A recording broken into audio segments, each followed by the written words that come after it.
Hi, this is Ray with To the Trade, and I have Nile here. Hi, Nile. Hi. And we have a wonderful guest for you. I'm so excited to talk to Ruben. Ruben, please introduce yourself. Tell us a little bit about you and your design company. Hi, everyone. My name is Ruben Marquez. I'm an interior designer based out of Pasadena, California.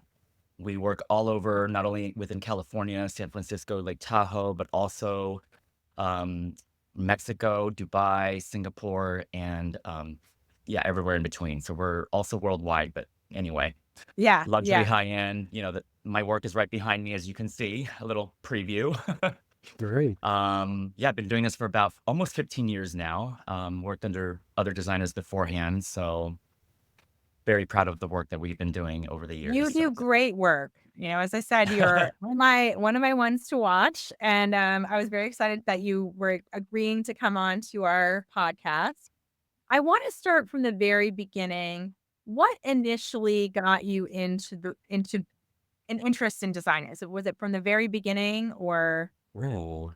I I know. I've always been exposed to design actually. My parents growing up, they've always had rental properties. So whenever my dad would buy a new house, my mom and I and my father and my brother, we would kind of like demo it ourselves, paint, put up the new cabinets, pick up the light fixtures. So I was always around home design, not realizing it was going to be a career path for myself. I always thought I was going to be a pilot, flying planes. That was like what I wanted to do when I was a kid, not interior design or even architecture. So I was always doing something with design, with construction, with even architecture. I helped my dad build the plans for the homes we were remodeling, take it to the city, get the permits, get the stamp, and all of that. Not again, not realizing this was what I was going to be doing. I was just kind of doing it as obligation to the family. So Right. Yeah. Did you love it? Was that I something that you did. I did, and as I got older, like in high school, I would build models of homes that just came to mind, like, just I still have a couple of them. I built them from scratch, not knowing anything about scale, anything about proportion. I just kinda eyeballed it. It's really crazy what my mind was able to come up with. I would go through magazines like Architectural Digest, cut out rug uh, pictures and put them on the floor, curtains and put them on the window, chandeliers, make them 3D. I was a weird kid. I'm not gonna lie about that. No, I All love my it. I friends love thought I it. was crazy and, I think, being a person who has creativity, is one of the most, you can tell it at a young age, I think. That's one of right, those things that you don't know where that creativity is gonna go, where it's gonna right. be driven. But I can always tell the kids who are creative, sometimes it's just by necessity. I grew up pretty isolated, so we had to be Mhm. creative or I'd be very bored. Yeah, same.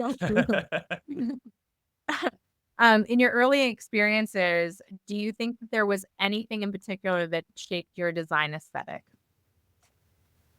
Hmm, I don't know, that's a good I think traveling. I think as Traveling, I as yeah. I gotten older, I was able to travel to more places and see more, see how people live in different parts of the world. I think that is very critical for a designer to do is to travel to different places. If you can't travel overseas, travel within the country, the United States. We have a lot of beautiful architecture here too. And I think that really helped see, you know, the different kinds of history that's been, that has taken place over the years and what kind of architecture has evolved from prehistoric times even. And so I think being exposed to all of that has really evolved my design aesthetic. And Right. meeting different clients that have seen different parts of the world too. They, have homes all over the place and they want to evolve their style as as they age, as they grow. And I think that also is a part of it. Oh, absolutely. And I'm a big believer that, so much of the United States is influenced by other places. So even sometimes spending time where you actually do live and really looking at details, like Yeah, really pay attention to the things you might have walked by a million times but never noticed. right. The millwork and that in a building or the railings on a building or just a statue, like, pay Exactly. attention to the small details because often those are inspired Yeah. by European, or Roman, like, I mean, or Exactly. Asian. There are lots of influences in the United States. We're a melting pot. So there's lots of really interesting influences here in the United States. What was there a defining moment that set your career on your current path? Was there something that you were like, and then you just decided to go this way? It kind of just happened by, it was very serendipitous. When I went off on my own, I was networking like crazy. I was just hustling and bustling just like everybody else and just really putting myself out there and trying to put get my footing in place. And then I met a few architects that kind of said, "Hey, we like what you've done. We like your drawings. We like your knowledge of construction. Maybe we can give you a shot on this one job." And then one job became two, became three, and they kind of just perpetuated from there. And, here we are doing multiple projects with the same people, and it's become this whole thing. And we're very proud of that.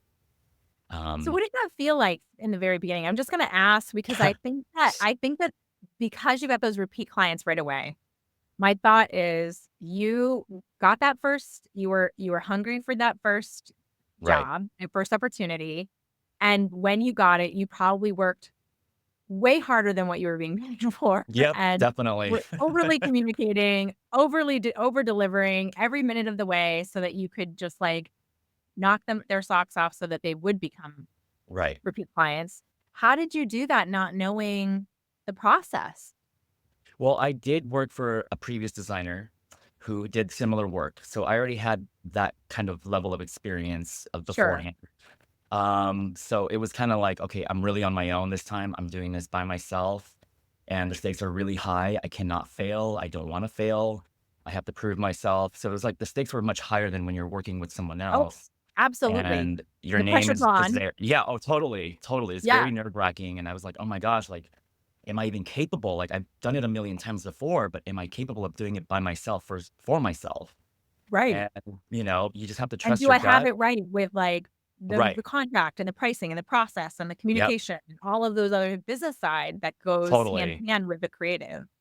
So So that's I'm a firm believer of getting some experience before going off on your own. I know a lot me of people do that, and I'm like, "Wow, you guys are way more braver." I have more respect for those people that can. I probably wouldn't be able to do that, but I just am a huge proponent of, working for somebody else beforehand and really getting to know the job at hand. And some people can either go for it, or some people go, "You know what? This is too much. I can't handle the clients stressing me out and the constant phone calls and all of that." So I think it's it's smart. I think I even would encourage designers to really look at why they Mhm.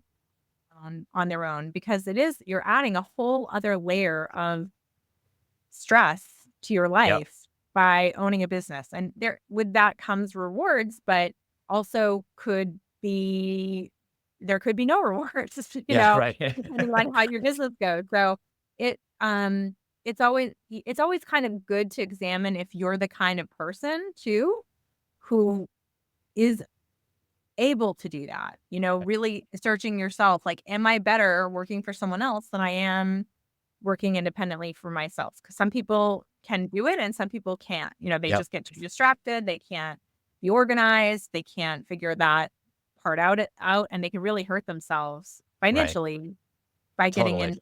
Yeah, absolutely. Who were some of your biggest influences when you were starting out? Was there someone that you just Ooh. admired greatly? My god, there's so many. Oh my gosh, that's a good question. Let me No, think it's about hard that for a because second. you don't wanna say anything where you're like, "Oh, that one person's gonna be like, 'It's me, right?'" No, I have a really good clique of designer friends that we talk every day. We share ideas. We bounce ideas off of each other. If we're in a pickle, I'll call up my friends. Hey, I have this situation. What would you do? And that's, it's been a great, it's kind of like a mentorship, but it's also like, let me just vent to you for a second and then see what you think. But in terms of specific people, like somebody big or somebody Well, not so whoever big. it doesn't have to be I was thinking maybe it's your grandmother, you have such a sweet Yeah. relationship with your grandmother. Yes, So and, maybe that. you know what? You're right. Thank you for bringing that up because she just passed away, right before Yeah, Christmas, and I thank you for know. your message, by the way. I oh, Yeah, thank you, that was very sweet. Yeah, I was very close to her, and She was always my biggest cheerleader, always like, "Oh, I'm so proud of you." And, she didn't really know what I did. She knew what I did, but she didn't really know how she didn't know the specifics of what interior design is. She just thought, "Oh, I just fluff pillows all day long or something." I don't know. But no, she was my biggest cheerleader. She was always rooting for me and always, ever since I was a little kid at school, at my swim team, just everything. She was always there. Every graduation, she was there. She made it a point to be there. And I think our relationships with our grandmothers are very sacred. They're very unique, I and think so too. we always want I to, had a very strong relationship with both my yeah, grandmothers, and they both made me who I am in part because of who they are. They always yeah, say that, a lot of genetics skip a generation, right. so, you're much more likely personality to be closer to your grandparents than your own parents usually. That's very Uh, true. I think that's true. Yeah, definitely. yeah. Um, so, like, Pasadena and Southern California, are they a part of your work, or do you try to transcend that Southern California design aesthetic? I I think it starts in Pasadena, and then it kinda like the people that we work with have either outgrown living here or they've wanna have a second or third home out of state, and then they wanna bring some of that California resemblance over to wherever they're going, whether it's Lake Tahoe, Idaho, San Francisco even, which is technically California. Um, like, what am I saying? But it's a different vibe up there than No, here in absolutely, Pasadena. Yeah, totally different vibe. absolutely. It really Yeah. is. People think California, Um, they think palm trees, they think, the yeah, beach and all of that, but San yeah, Francisco, the whole different thing. It's kinda like it's reminiscent of, like, I would say New York yeah, City. Mhm. yeah, absolutely. Do you have a specific design philosophy that you could give to us in a few words? Like, what is something that you're deeply passionate about as far as design? I really love, Jeannie Chung, your friend. I love her. She's Her and on I our were just kind board. of We love talking about Jean. that, in Paris, by the way, last month. We were talking about that, and I said, and we were both kind of agreeing to this. We said that we like to design things that you don't see every day, that you don't see. I don't want to say the word ad nauseum, but kind of ad nauseum because you see the same certain elements in multiple photos, multiple, publications even. And it's kind of like redundant, like, okay, I've seen the same white kitchen over and over again. Indeed. So Right. what can we as designers do to break the dialogue, the visual, and create something that the eye is like, "Oh, wow, like, that's different, or that's Yeah. cool."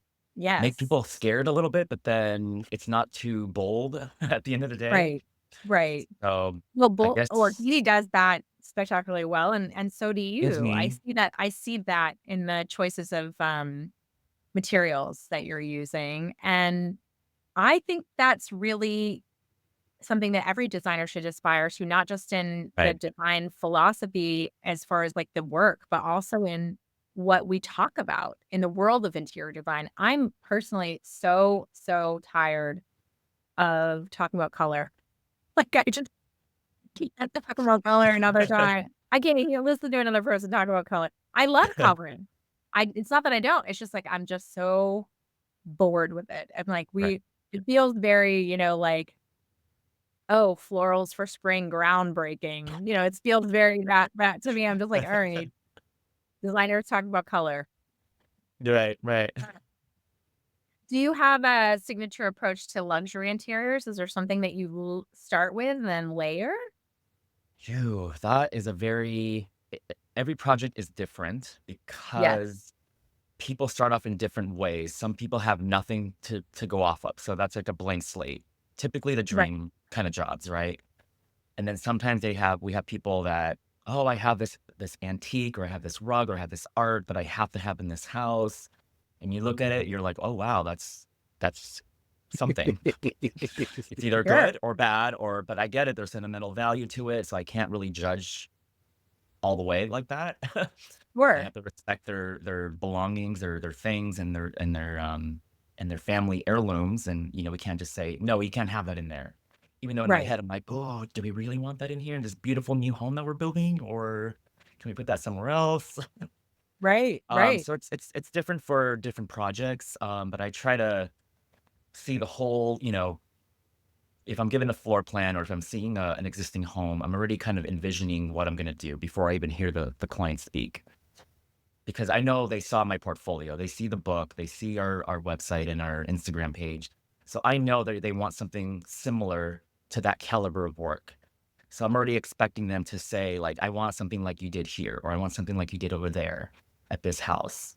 So I'm already kind of expecting that kind of discussion with them. Sure. I actually that's giving me a thought. So I had a designer who reached out to me this weekend, and she was sort of upset about another designer who was maybe a little too inspired by her work. I mean, I looked at them side by side, Oh, looked very, very close. okay. Very, very close. Um, but of course it's not intellectual. It's not couldn't be, it's not something legal, it's intellectual property. It's, different materials, but the design itself looks very similar. How do you deal with that when they are loving a specific image and maybe they found something that you have and I just love that. I would love that bathroom, but you've already designed that bathroom for a different client. Right, How do right. you translate that and talk them out of copying the Right, thing right. already done? Totally, totally. That's something that we try not to do. I say, you know what, that bathroom or that kitchen was for that home, for that client. I know you love it. I love it too.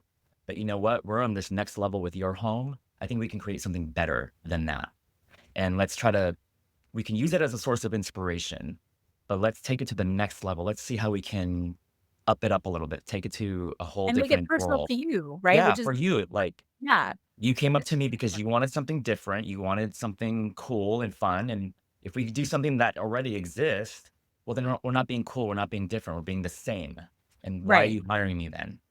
right, right. So when I I say mean, it like that, then they're like, "Oh, okay," then they start to open up their minds a little bit more and do they expand ever their. push back? Do they ever say, "No, no, I really want" Some do, because I get it, they're familiar, they see it, it already Sure. happened. We're very visual people. I mean, Right, humans are visual. We like if we right, see it, we say we want it. I want right, it. Want what I see. But right, it right, doesn't right, we can't imagine what could be, right, right, right. that But, you can. You're a I can be designer, pretty but they convincing can't. sometimes. Yeah, yeah. Like, I listen to That's them, I really let them go on about what they want, and then Yeah. little psychology goes a long way too. So that's another part of our job that nobody really talks Yes. about, that we have to persuade Exactly. people. Yeah. I know. I Yeah. know. And I always try to I'm it's very sympathetic. Like in this conversation with this designer over the weekend, I was very sympathetic to her because it doesn't feel good, Right, obviously, to have your work copied, but also can appreciate what that other designer might have been going through too. right, Because, it could have been a design assistant, it could have been a client insisting, it could have been a exactly. number of factors, that and it's a small industry. It's like we're all Yep, gonna see each other's work. So it's very tricky and tough yep, and layered and, definitely. that kind of thing. What's your signature approach, in communication with clients? Do you doing something special to lure them in, to get them interested in you? Is it mostly Instagram they're coming from? So here's like I was just talking to somebody this weekend about that. Because they asked me that same question, and I said, you know what? I treat it like it's gonna sound really weird. I treat it kind of like dating. You don't want to chase people. You want to be chased, or yeah, chased. So when I, first went off on my own, I never told people what I did. I would get involved in, a couple charities with people in our industry or in our community rather. And I wanted them to ask me what I did. So I would give them little hints like, "Oh, I'm so sorry. I have a client meeting tomorrow, but I can meet on Thursday. How's that? I can help with the gala." And then they would say, "Oh, what client? Well, are you a realtor? Like, what do you do?" They go, "Oh, no, I'm an interior designer." And they're like, "Oh, I have a home in La Cañada. Like, I'm thinking about renovating. Can you come over?" I said, "Oh, yeah, sure. When do you have time?" So that's kind of like how I, you know, not Yeah. I trick love it. people, but I kind of like get people to, inquire Yes. about what I do, and then eventually, hire us to help them out. So Yes. no one likes somebody. I just experienced someone, and I don't want to name names, but a design coach uh friended me on Facebook. I did not accept the request. I don't know this Mm. is coach.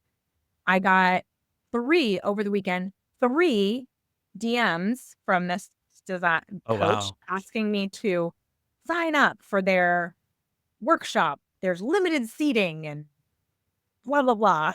I was just like, first of all, I'm the wrong person. I'm not a designer. Mhm. I work for interior design community. And secondly, wow, like the wrong way to get an interior The designer to be aggression, yeah. coaching. Like you couldn't be more. You couldn't have worse marketing than doing that. Right. And when You people know. say limited seating or limited availability, that means there's so much available. Yeah, then why I did you message me 3 Right, then times? You're so why are you limited. trying to, like, right, exactly. It's a sign for me personally, it's a sign of weakness, Yes. when you're trying to be so aggressive and it's like, because 'cause I've had realtors, hit us up, for our rental properties. "Are you selling this house? Are you selling this house?" I'm like, "No, we're not selling this house," and if I were, I would know who to call and it wouldn't be you. Right. So Right. Right. It's just that desperation that you don't yeah, wanna have, like, on you. You don't want right. that, And you're and viewed that's as a weaker party, and if you are desperate and you show it, the other party, the hiring side, they're gonna see like, "Oh, we can take advantage of that person. They're hungry, so let's bring right, them down in price." It right. devalues you on so It many does. levels, in my opinion. It So absolutely no, it's not an opinion. It really in sales psychology, that's right, absolutely true. If they don't right, think they think that you need the sale, right. then they have leverage. That's just Yep, like how yep, sales work. right, I have leverage on price then because you really need this. right. So, I mean, we would do the same thing. If we how many of us go in and buy a car at the end of the month because we know they like husband needs that sale, right? I mean, we use the same thing against other people. Of course, we get it used against us as well. Yep. Um, can you walk me through your design process, the concept all the way to completion? What does that look like for a client? So in the very beginning, we asked them for any inspiration images, whether it's through Instagram, Pinterest, magazine cutouts, from any magazine. And, we kind of get an idea through their head, like what they're gravitating to.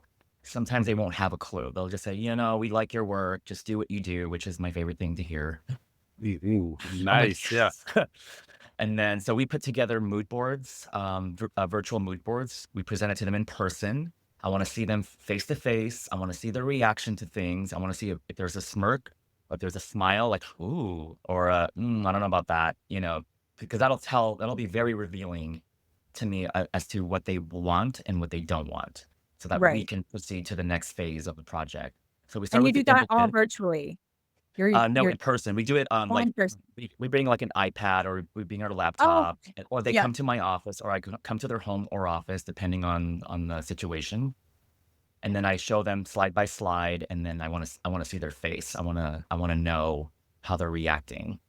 And then from there, we take, a lot of notes, and then after that, we take them if it's a new build, we take them shopping for appliances, for plumbing fixtures, for all that stuff, put a package together with the vendor, Snyder, Diamond, Ferguson. And then after that, we produce, all the construction drawings, all the, for the cabinetry, the bathroom layouts, the lighting plan, furniture plan. And then subsequently, after all that's been nailed down and submitted to the contractors, we proceed to the, furniture phase, and then we take them shopping, and then put together a collage of all the furniture per room. And then we have like a little spreadsheet next to it as to, the associated cost with each thing that we're looking at, so that they have an idea on what it's gonna cost. That's always the number one question here. How much is it gonna cost? How much is it? How Mhm. much is it? How much longer is it gonna take? So Yeah, I have to to have be all these possible. answers. Yeah, I have to have all those answers ready to go because I know they're gonna ask me that. And I tell them, like, Right. when we order furniture, we have it shipped to a receiving warehouse locally. They inspect it, they photograph it, I log in, I make sure it's the right piece. I'll go there, like, maybe once a month to look at it in person, and then we schedule a time to install it, when the house is done and ready. Right. So that's in a nutshell, in Cliff Notes version, that's, like, how it goes. I love that. I love that. I would say that's pretty typical. Um Do you ever have any conflict between in that early stage with the client? Well, there are a couple of parts that were interesting to me. So do you have any conflict with the client if it's a husband-wife team? Are you giving them separate directives so that you can kinda collectively see what they individually like, or do you have them do that together? I try to have them do it together. That's always, to me, the best efficient way. That way you're not having multiple conversations that are so different, and then you're like it's like having 2 clients for the same Right. project. Right. It's like I try to get them together on the same page. Sometimes the husband will say, "You know what? Leave it to my wife, but keep me Mhm. informed on the budget." Yeah. So it's like, "Okay, fine." Sure. That's good. And then the other question I thought that was kind of interesting is you do this all virtually mood board. You're not making physical mood boards, which I think is really cool. Because I think a lot of designers spend a lot of time on the physical mood board Right. thing. Are you using a specific kind of mood board or how which tool do you use for that? We kinda do a hybrid between PowerPoint and InDesign, Okay. and we kinda just put it all together there because it's easy to insert and subtract things on the slide, whereas on a physical board, you're cutting. It's very, I want to say, I don't want to say the word antiquated. It's more for like showcase houses when you're submitting for a showcase house. I Yeah. can see why a physical board would be more, would be better option for that because you're dealing with a committee, you're dealing with a bunch of people voting and electing, designs for a room. Right. Right. So, You might want to look at I did come across one I think is really interesting. They're called Matto board. oh, And okay. the reason I like them is that they look like real mood boards and that you can look it's virtual, but you can see, like, the thickness of the countertop, or you can pick the Uh, piece up, you can move light around it so that it shows, like, how it really looks to me. really? I think it's Okay. really interesting. Even if you So, bring in your own images into it, it can do that? I think so. Or I the think they have a whole system for that. I mean, the person that it founded it is a London designer who is like, has only done, like, private island houses oh, and wow. this, and so he has a very elevated version of what obviously a mood board should look like, and, they're really pretty good. I was kind What of was it called? impressed. I'm gonna write it down. It's Natto board, Nat Mattoboard, so check oh, those guys out, and I think I can get you a pro version too, so cool. I'll check I'll it just out. message because I just had a conversation with them last week. I think they're really cool. So you've worked internationally. This is the scoop. I wanna hear all about and I know every designer listening wants to hear what that is a dream for so many designers. Whenever I poll designers, like, "What would be your dream project?" It's always an international project, always. So, tell us what are the real challenges working internationally with clients? The number one challenge in my view, in my experience, is the metric system. Because they don't Well, use I the same metric honestly system that's that what we I do would here. think. We would get a floor plan and the metric is different.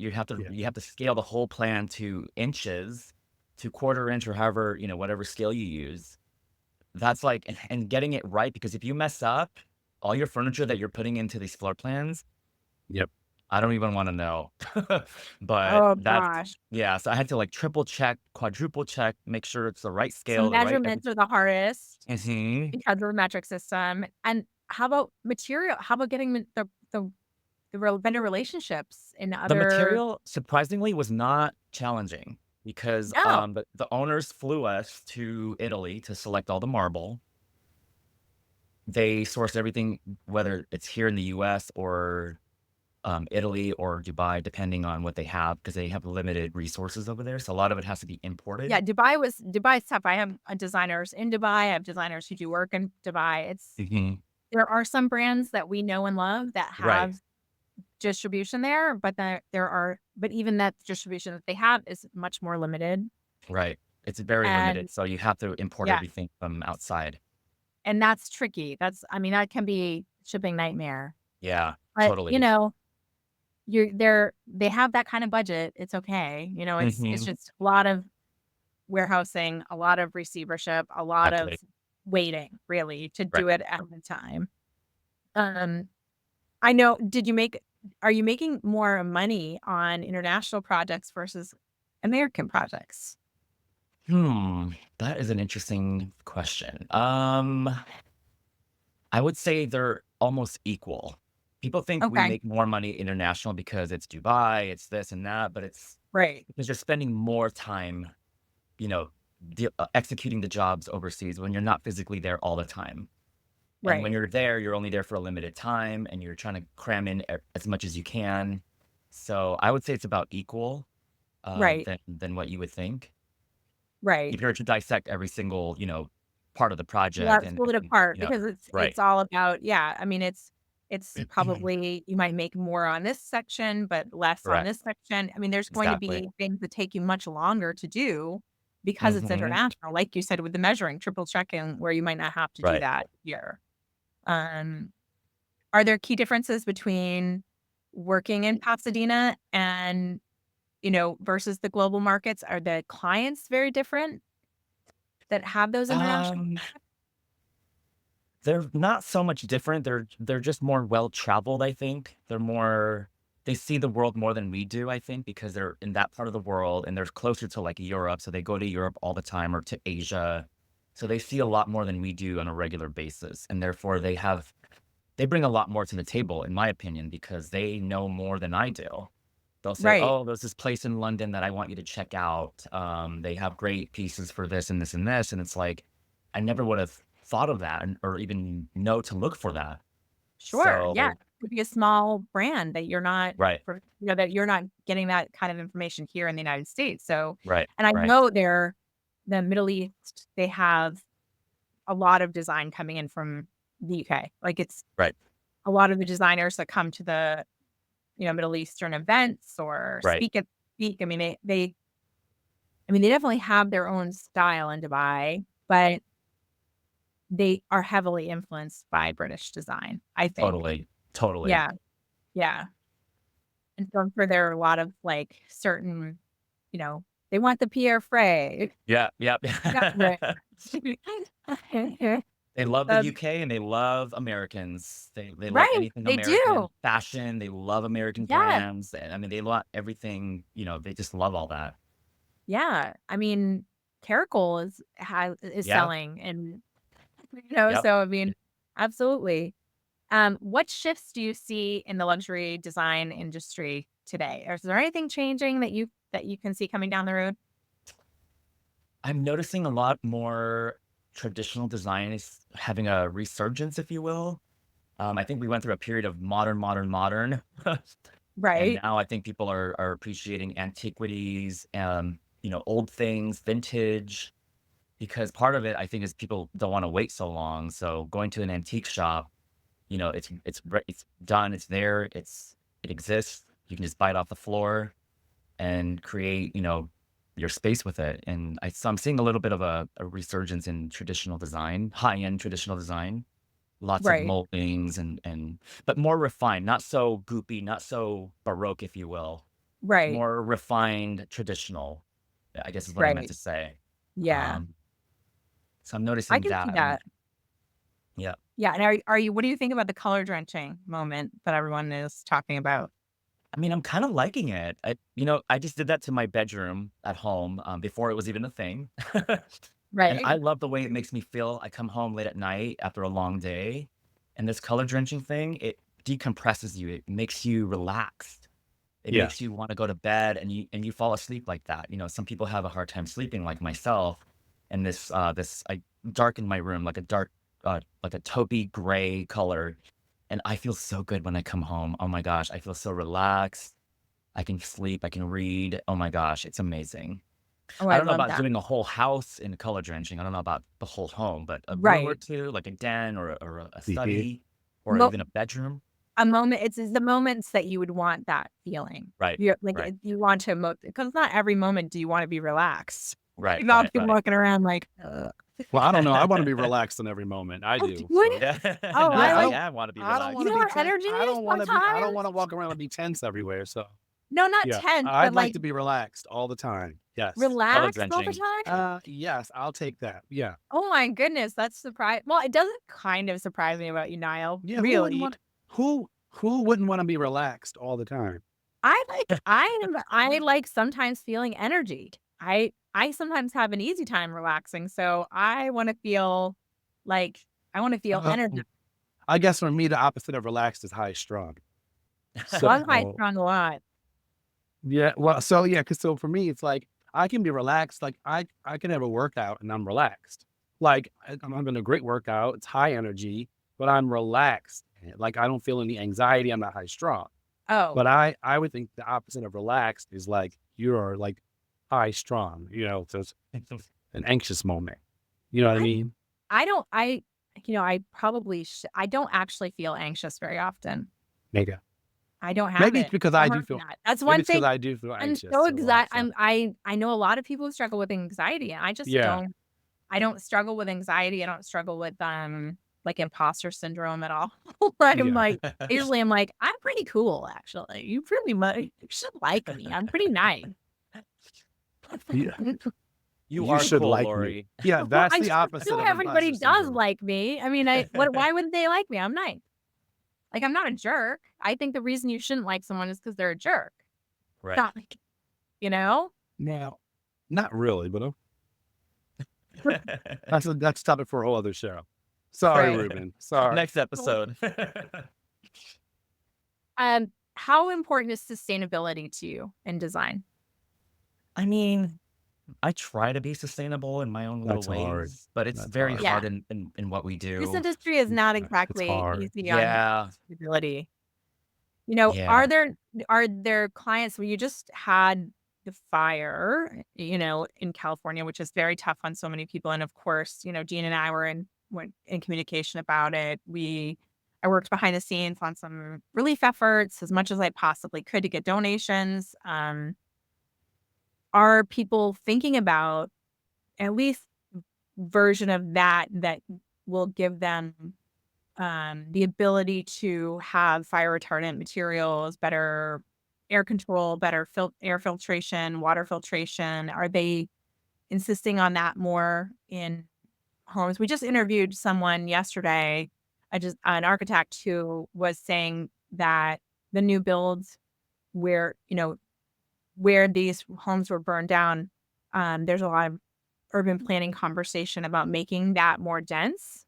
Mhm. Um, and of course, that's going to have pluses and minuses, right? Right. Of course. But I'm curious if clients are talking to you about that. If they're starting to say, that talk about passive home design in any way, or how that might play. And I mean, there's some of that is sustainable already in effort. Mhm. So, but it's more about climate control, climate hazard prevention, things like that.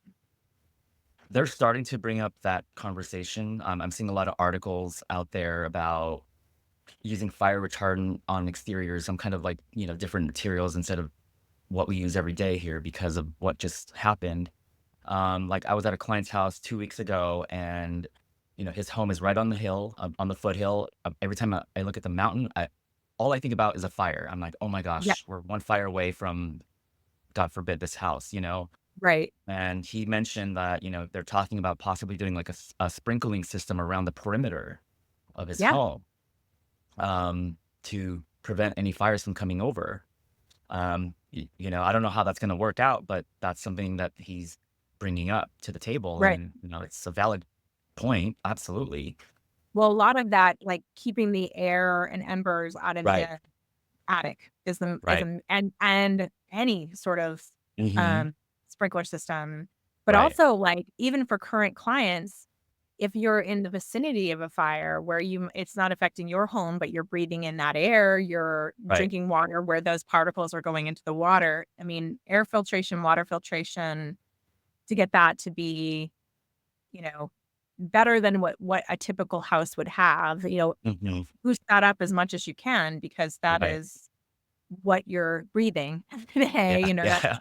part of but it's it's horrible to watch what happened, and we feel for I mean, watching it was just tragic, and I know that there are a lot of people thinking about how to approach it and from a design perspective to give people as best chance as they can, in that environment. And it's good to hear that there are a lot of people that care and want Yeah. to make sure that any rebuild is has a lot of longevity, Right. that kind of. Um, what are the biggest lessons you've learned about running a design business? Lessons, my gosh, I am learning something every day, all day long. Like I was mentioning to you earlier, this is my first podcast, and I am like, what do I do? What do I talk about? How hard is And here we it? are. Not, we're 40 minutes in, it's not as hard as anyone thinks. There's a I lot guess to. the lesson in business is, you have to just keep trying every day and every day. Surround yourself with very good people that you Mhm. admire, that put into high regard because they're going to teach you a lot, just like you're going to teach them a lot. And Sure. I don't know, I just think we have to keep learning every day because, we're getting, we're doing a really good business. We're doing a good service for people. We're creating beautiful homes. And it's not always easy. People think it's easy. Yeah, People think we fluff pillows all day long. I'm like, no, absolutely. it's not exactly that. I wish maybe, No. but no. No. It's a lot And more complex. I love that that's one of your philosophies, because I think it's two things that I think that designers listening should probably pay attention to. First, you said you need to learn every day. And I Yeah, think that is absolutely true in this industry and actually in life in general. If you aren't the kind of totally. person who is trying to learn new things, trying to incorporate new things, reading, paying Yep. attention to what other people are doing, trying and testing things to make sure they're working and looking Right. at data, those things are, just always trying to get better at what you do and as the craft. And then also, you talked about having these collaborative relationships, surrounding yourself around people who have something to teach you, but I love that you also said that, but you can teach them too. And I think that's a missing component. I don't know how many designers I've talked to through the years who said, I don't feel like I have a community. And then I'll give them a few people. And then those people will come back to me and say, well, the designer just felt like they were, I went to lunch with that person and then they just wanted to pick my ear the entire time. And Mm, then I didn't feel like I felt like it was a one-way mm, situation, you right. know? And you have to approach those relationship building things as collaborative, even if you think you don't have anything to give. If you're asking them something, about their process, be prepared to share something about your process that is Correct. interesting. You cannot be in a collaborative relationship with peers in the industry where you're taking and never giving. And Exactly. I think a lot of designers get that wrong, and it's not their fault. They're going in, they're super excited. They want to learn the thing that they came to learn, and they're not thinking, sometimes maybe not having that confidence to think they have anything to give back, but it leaves a sour taste in that person's mouth that Right. Right. that you're trying to get information from, that you're just taking from them. Like, Right. why would I want to spend a half an hour from somebody who just wants a one-sided, like, Right. quiz show relationship where they just got all, sucked all the information they could out of your brain and then just left? Um, that's not fun for anybody. Right. So you have to make sure that you're doing that the correct way. So having something to give, not just bursting in on people, you Right. know, Right. not, finding the right moment to have those relationships and conversations, and then being prepared to give back, because and actually genuinely wanting to be friends. I know, Oh, totally. Totally. It's like like, dating, like I was saying earlier. yes, You it don't wanna is. just The date whole someone just to thing is like date. I mean, dating. you have to You don't really want to be know a the jerk. person. Yeah, I Yeah, agree. I mean, it's like you're wasting your time. I think you're wasting your time if you're just taking. It's yes, not yeah. good for you. It's not good for the other person. Yeah, I don't know. I can't do that. I can't either, and I don't think that's how you get friendship relationships in this Right. industry, by being that way. You have to be willing to share information with each other. I Right. mean, and if anything, you should try to go and be prepared to give more than what you're going to get. Exactly. You know, Yep. that's what I Agreed. would do for sure. Do you have any beyond that? Do you have any other advice for an up and coming designer who's just starting out today? what's something else that you think that they should be thinking about? Um, any young designer, I tell this all the time, they should think about apprenticeship with other designers that they like. Who do you like in your area that you would like to work with? Call them up, say, hey, do you need any interns? Can I be your design assistant for a couple days? Just kind of like learning how they work, how they, how they run their firm, and learning. I would never, ever, like I said earlier, never go into business right away without any experience because Yeah. that is dangerous territory. And I don't, yeah, you need to really see how the work is done and dealing with different kinds of people from architects, contractors, clients, and everywhere in between. It's going to be a lot of different personalities, a lot of different dialogues, and you have to have the capacity in your brain to handle all of that at the same time. Sure. And that's why learning how people work, how to do things differently, and what the best way of doing things is very critical to our business because we have a lot of components that we're dealing with that we're overseeing. And it's not just fluffing a pillow and then saying how pretty it is. It is Oh, full orchestra of like a musician or whatever you want to call it. yeah, it is. It's a It's a lot. composer, and Yeah, there's composure. There you go. That's what I meant. a thousand moving parts at Yep. any given time, and the only time you actually fluff the pillow is the last day. It's the very last day if you're lucky. I mean, you're working on this project for 2 years, and you get to fluff Right. the pillow one day, and Yep. that Yep. among a million other things you have to do That's what that. they think that we do is to fluff the pillow that one last day out of 2 years of work. It's like Yes, that's Right. what people think we do. It's I so funny. know. It's like the tip of the iceberg and then all this hard work that no one sees underwater. Right, It's right. very I I absolutely agree, and I think start that. The other thing that I would throw on there as a layer is start that in college. oh yeah. When you're in school and you've decided you want to be a designer, the moment you've decided you want to be a designer, before you even gotten the education that you need to get, start to follow designers you enjoy, communicate with them, like their posts, comment on their posts, ask them questions about their work. What do you like about it? What do you not like about it? What do you think is interesting about it? What do you think is their inspiration? Be thoughtful about what it is they were trying to do with the design and actually Right. comment, instead of like saying, that's pretty. How beautiful. Actually say, I really love the millwork in that project. How long did that take you to figure that out? That to me shows actual interest rather Right. than that's beautiful. And then by the time you finish school, you will have relationships, like actual relationships in this industry Right. Right. that and have shown that you actually are paying attention Exactly. to, to what people are doing.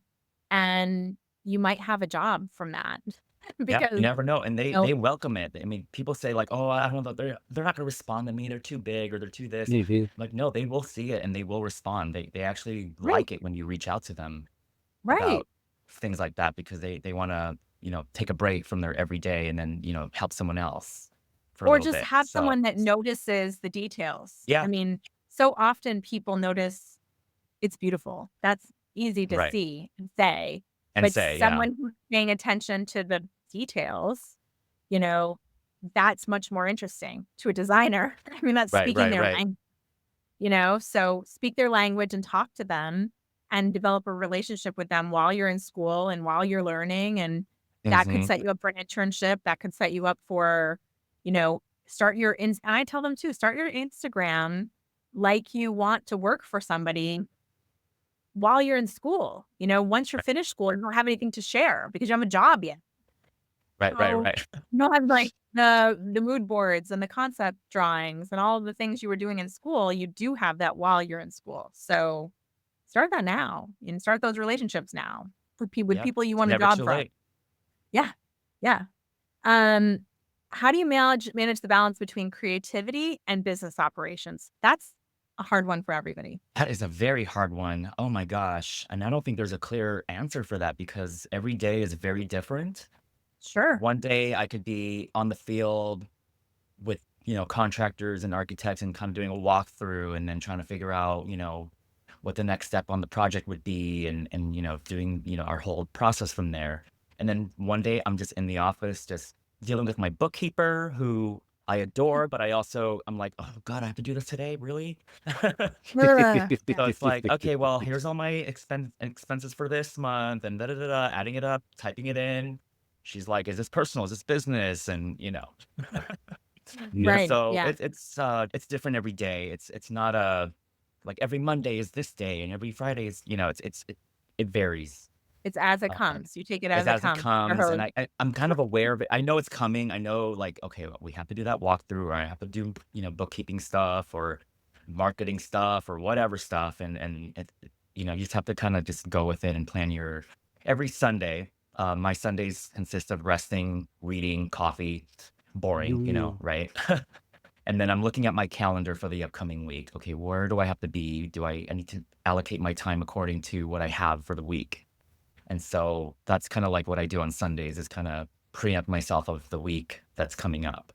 Like this Right. week, I'm going to Palm Springs on Thursday with a client of mine / Modernism Week for that event. Right. So I know my time in the office is going to be very limited this week, so I have to cram in as much as I can, and then the rest is Palm Springs, and then that's that. I was So it's going to all. go. It's over Valentine's Day too, and Oh, I that's hadn't right. got Yeah. here. So, but are you going to go to Christopher Kennedy's? I'm gonna try to go to that one. Yeah. I'm thinking about going to the SIA party too, that cocktail Yes. party that I go to every year. So Wonderful. it's gonna be fun. I Yeah. enjoy it very much. It's one of my favorite events of the year. So It is really, really fantastic. Is there one habit that has contributed to your success? one habit. Ooh, I don't know if it contributed to my success, but I would say that I have been very rigorous about working out. I go every day during the week around 4 o'clock after work, right before it gets You're an crowded. afternoon workout person. Yeah, I I used to always be find that morning. fascinating. I'm a morning. I have to I do it in the used to be morning. morning, and then I don't know what happened. I think, yeah, I think I just like the night better or Yeah. evening better because My son loves the you're more night. He does relaxed. it at night. I don't understand. I'm like, it would key me so up, I wouldn't be able to sleep. I just wouldn't, because Oh, the no, first I few can hours, sleep. I'm the I'm high opposite. on energy. Days. The first few I hours get after. so tired after working out. I get hungry. I'll get like a Yeah. protein burger or something, and then after an hour, I'll just be like out in Are I'm my with you color you. Yeah. drenched room. Yeah. lifting more, or are Agreed. you Agreed. like, Agreed. what kind of workout do you do? Is like lift, or do you do I do a more variety. I do a little bit of riding? everything. Not at the same time, but like one day will be like weights, like basic weights. I'm not a weightlifter. Look at me. I'm like skinny, but or one day will be swimming. Another day will be yoga. I'll go to like a yoga class. Usually that's Fridays, Friday nights. So it just, I kind of mix it up a little bit, not to be. I don't want to do I the think same thing every single day. It's too boring for me. that's so healthy for your body and your brain. I'm so In your glad that brain, yeah. yeah, yeah. I For put my me, phone away. I leave it in the I love. locker room. Oh wow, I Mhm. don't want to see a client or anybody texting me, calling me because they're going home at the same time. And sure, they're like, "Oh, I'm noticing this," or they're like bombarding me with all these messages. I'm like, "Oh, nope, it's after hours. That's our contract. Not after 5 o'clock. You cannot call me. You can call me, right, but I'm gonna return it Smart. the next day."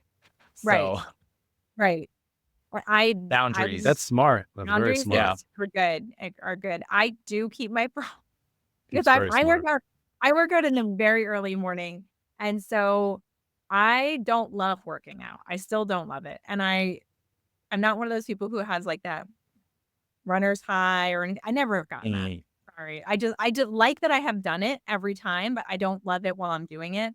So right. I have to keep my brain very occupied so that I cannot tell myself stop doing it.